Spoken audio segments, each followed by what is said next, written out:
वेदाहमेदं पुरुषं महान्तम् आदित्यवर्णं तमसस्तु भारे सर्वाणि रूपाणि विजित्य धीरः नामानि कर्ताभिवदनुयदास्ते सम्राजं च विराजं चाभिश्रीर्याजनावृहे लक्ष्मीराष्ट्रस्य यामुखे दयामाजमूदुजा मङ्गलश्रेरस्तु समस्तमङ्गलानि भवन्तु नित्यश्रेरस्तु नित्यमङ्गलानि भवन्तु। राहुग्रह देवताभ्यो नमः। आनन्दकर्पूर नीराजनं दर्शयामि। नीराजनानन्तरं शुद्ध आचमनीयं समर्पयामि। हर नमः पार्वतीपतये हर हर महादेव हर गोविन्द गोविन्द।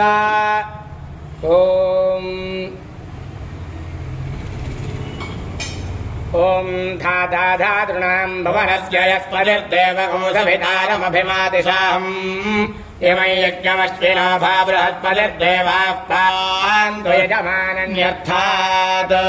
ॐ राजाधिराजाय प्रसक्यसाहिने नमो वयं वै श्रवणाय कुर्महे समे कामान् कामकामाय मह्यम् कामेश्वरो वै श्रवणो ददातु कुबेराय वै श्रवणाय महाराजाय नमः। ॐ तद्ब्रह्मा ॐ तद्वायो ॐ तदात्मा ॐ तत्सत्यम् ॐ तत्सर्वम् ॐ तत्पुरोर्नमः। अन्तश्चरति भूतेषु गुहायां विश्वमूर्तिषु त्वय्यज्ञस्तं वषट्कारस्तमिन्द्रस्तको रुद्रस्तं विष्णुस्तं ब्रह्मत्वं प्रजापतिः अन्तराभाभूत्योतिरसमुदं ब्रह्मभूद्भुवस्सुवरो ईशानः सर्वविद्यानामीश्वरः सर्वभूतानां ब्रह्माधिपतिर्ब्रह्मणोऽधिपतिर्ब्रह्मा शिवो मे अस्तु सदाशिवो। अधिदेवता प्रत्यधिदेवता सहिता ॐ नक्षत्रपूर्वका राहुग्रह देवताभ्यो नमः। वेदोक्त दिव्य सुवर्ण मन्त्रपुष्पं समर्पयामि।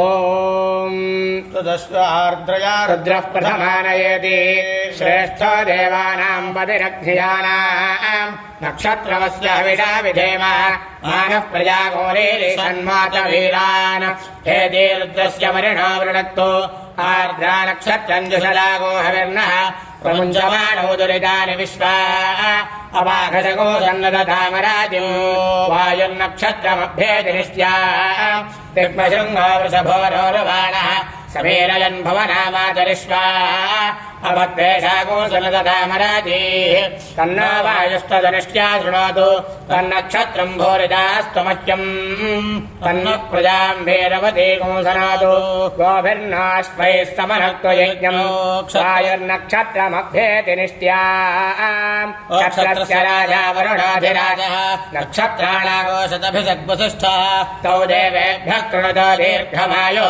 शतको सहस्राभेषजानि धत्तः यज्ञन्नो राजा वरुण उपयातु तन्नो विश्वे अभिगण्यन्तु देवाः तन्नो नक्षत्रगो शतभिरग्दुषाणु दीर्घमायुः प्रतिरग्भेषजानि तन्नो वायुर्नक्षत्रमभ्येति निष्ट्याम् तिग्मशृङ्गो वृषभोरोरुबाणः समीरयन् भवनामातरिष्वा अभद्वेषाको सनदधामराजिः तन्नो वायुस्तदनिष्ट्या शृणोतु तन्नक्षत्रं भूरिदास्तु मह्यम् तन्नो देवासो अनुजानन्तु कामम् यथा मधुरितानि विश्वा। अक्षत्रपूर्वक आदित्यादि नवग्रह देवता मध्ये राहुग्रह देवताभ्यो नमः। प्रार्थना नमस्कारान् समर्पयामि। ॐ यानि कानि च पापानि जन्मान्तरकृतानि च तानि तानि प्रणश्यन्ति प्रदक्षिण पदे पदे पापोऽहं पापकर्णाहं पापात्मा पापसम्भवः त्राहि मां कृपया देव शरणागतवत्सला अन्यथा शरणं नास्ति त्वमेव शरणं मम तस्मात् कारुण्यभावेन रक्ष रक्ष जनार्दन महेश्वर। अधिदेवता प्रत्यधिदेवता सहित राहुग्रह देवताभ्यो नमः। अपराध नमस्कारान् समर्पयामि।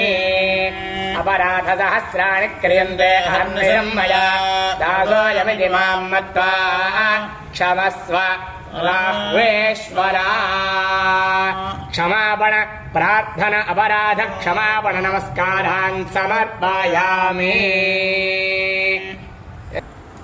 ओम लक्ष्मीनारायण देवतामुद्दिश्य लक्ष्मीनारायण देवता प्रीत्यर्थं यावच्छक्ति महदाशीर्वचनं करिष्ये।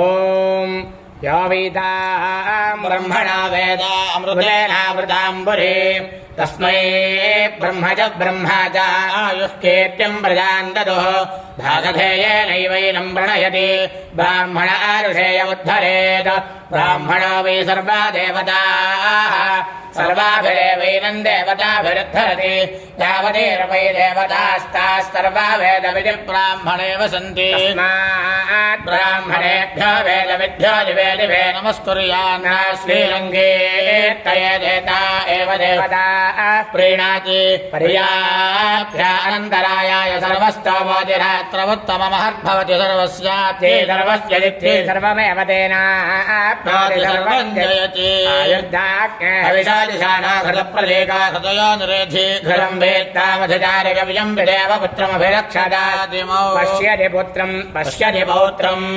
प्रप्रजया पशुभिर्मिथुनैर्जायते यस्यैवं विदुषाद्यहोत्रं जुह्वति यवुजैन देवं वेद ॐ कयानो नः कया कया नश्चित्रश्चित्रो नः कया कया नश्चित्रः नश्चित्रश्चित्रो नो नश्चित्र आचित्रो नो नश्चित्र आ चित्र आचित्रश्चित्र आभुवद्भुवदा चित्रश्चित्र आभुवदु आभुवद्भुवदा भुवदूत्योति भुवदा भुवदूति भुवदूत्योति भुवद्भुवदूति सदा वृध ऊति भुवद्भुवदूति सदा वृधः ऊति सदा वृधः सदा वृध ऊत्योति सदा वृधः सखा सखा सदा वृध ऊत्योति सदा वृधः सखा सदा वृधः सखा सखा सदा वृधः सखा सदा वृध इति सदा वृधः सखेति सखा कया सतिष्ठया सतिष्ठया कया कया सतिष्ठया भृता भृता सतिष्ठया कया कया सतिष्ठया भृता सतिष्ठया भृता भृता सतिष्ठया सतिष्ठया भृता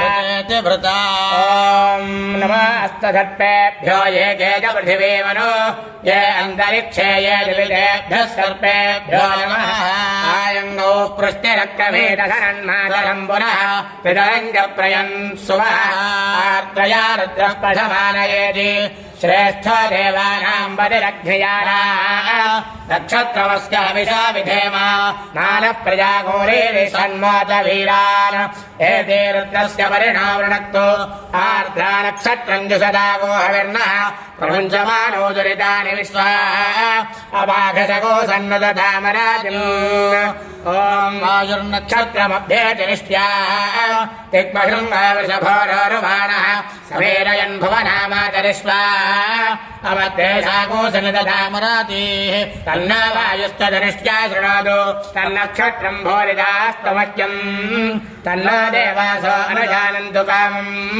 यथा दरे मधुरितानि विश्वा क्षत्रस्य राजा वरुणाधिराजः नक्षत्राणागो शतभिषक्वसिष्ठः तौ देवेभ्यः कृणुतो दीर्घमायुः शतको सहस्राभेषजानि दत्तः यज्ञन्नो राजा वरुणोपयातु तन्नो विश्वेऽभिसंयन्तु देवाः तन्नो नक्षत्रको शतभिषद्विषाणो दीर्घमायुः प्रतिरग्भेषजानि ॐ शतमानं भवति शतायुः पुरुषश्चतेन्द्रिय आयुष्येवेन्द्रिये प्रतिष्ठति स्वस्ति मन्त्रार्थाः सत्याः सन्तु तथास्तु वेदोक्तं परिपूर्णमायुष्यमस्तु तथास्तु पुराणोक्तं परिपूर्णमायुष्यमस्तु तथास्तु आचन्द्रार्कं वंशाभिवृद्धिरस्तु तथास्तु नक्षत्रपूर्वक अधिदेवता प्रत्यधिदेवता दहित राहुग्रहप्रसादसिद्धिद्वारा यजमानस्य मनोरथाः परिपूर्णा